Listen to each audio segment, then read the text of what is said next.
बलराम और प्रलंबासुर की रोचक कहानी। आइए जानते हैं इस वीडियो में। एक बार की बात है, कृष्ण और बलराम दोनों अपनी लीलाओं में मगन थे। वे ग्वाल बालों के साथ खेल खेल रहे थे कि तभी प्रलंबासुर नाम का एक राक्षस उन दोनों भाइयों के समूह में आ घुसा।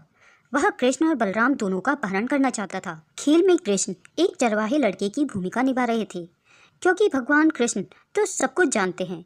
भगवान कृष्ण भूत, वर्तमान और भविष्य सभी के बारे में जानते थे। जब प्रलंबासुर आया तो कृष्ण सोचने लगे कि शैतान को कैसे हराया जाए। हालांकि कृष्ण ने उसे एक मित्र की तरह माना। भगवान ने उस मित्र बने असुर से कहा कि यह बहुत अच्छी बात है कि वह खेल में शामिल होने आया है।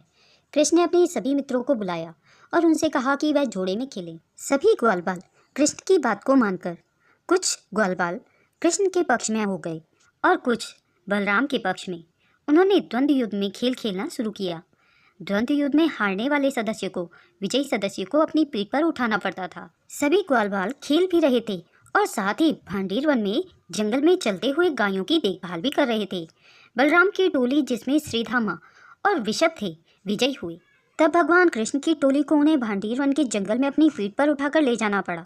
खुद भगवान कृष्ण को भी श्रीधामा को अपनी पीठ पर पूरे रास्ते ले जाना पड़ा और भद्रसेन को वृषभ को ले जाना पड़ा। बालकों द्वारा खेले गए नाटक की नकल करते हुए प्रलंबासुर, जो कि एक चरवाहे लड़के के रूप में वहां भेष बनाए हुए था, ने साहसी बलराम को अपनी पीठ पर उठा लिया। प्रलंबासुर, जो कि बहुत ही शक्तिशाली राक्षस था, उसने अपनी बुद्धि के माध्यम से जान लिया कि कृष्ण कोई साधारण बालक नहीं है, बल्कि एक दिव्य बालक है। प्रलंबासुर बलराम जी को अपनी पीठ पर बैठाकर चल देता है। सुंदर और गौरवर्ण के बलराम जी उसकी पीठ की सवारी का आनंद ले रहे थे। वह बलराम जी का अपहरण कर मथुरा ले जाना चाहता था। खेल के नियम के अनुसार यमुना के किनारे निश्चित दूरी पर वह रुकता नहीं है और भागते हुए अपने मूल राक्षसी रूप में आ गया।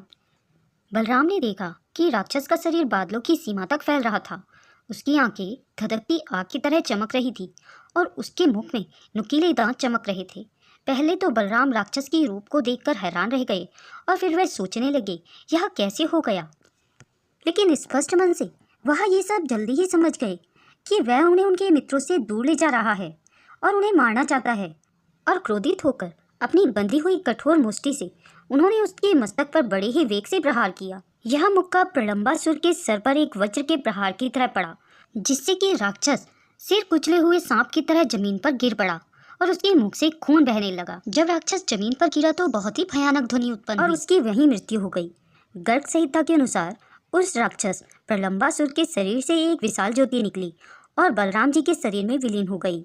इस अलौकिक दृश्य को देखकर देवता प्रसन्न हुए और बलराम जी के ऊपर नंदवन में फूलों की वर्षा करने लगे। बाल्यकाल में ही प्रलंबासुर के दैत्य के वध करने के कारण ही बलराम जी को उनके पराक्रम के अनुसार बलदेव का नाम प्राप्त हुआ था। दैत्य प्रलंबासुर पूर्व जन्म में कौन था और बलदेव जी के हाथ से उसकी मुक्ति क्यों हुई, इसकी भी एक रोचक कहानी है।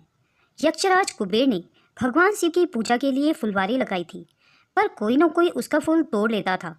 कोपित होकर कुबेर ने शापित किया कि जो भी उनका फूल तोड़ेगा वह उनके श्राप से भूतल पर असुर हो जाएगा। राक्षस प्रलंबासुर, जो कि पूर्व जन्म में गंधर्व विजय था, उसने अनजाने में फूल तोड़ लिया और शापित होकर भूतल पर असुर बन गया। जब कुबेर जी को विजय के विष्णु भक्त और महात्मा होने का पता चला तो उन्होंने उसे माफ कर दिया और वरदान देते हुए कहा कि द्वापर के अंत में भांडीर वन में यमुना के तट पर बलदेव जी के हाथ से तुम्हारी मुक्ति होगी। और इसीलिए बलराम जी के द्वारा प्रलंबासुर को मुक्ति मिली।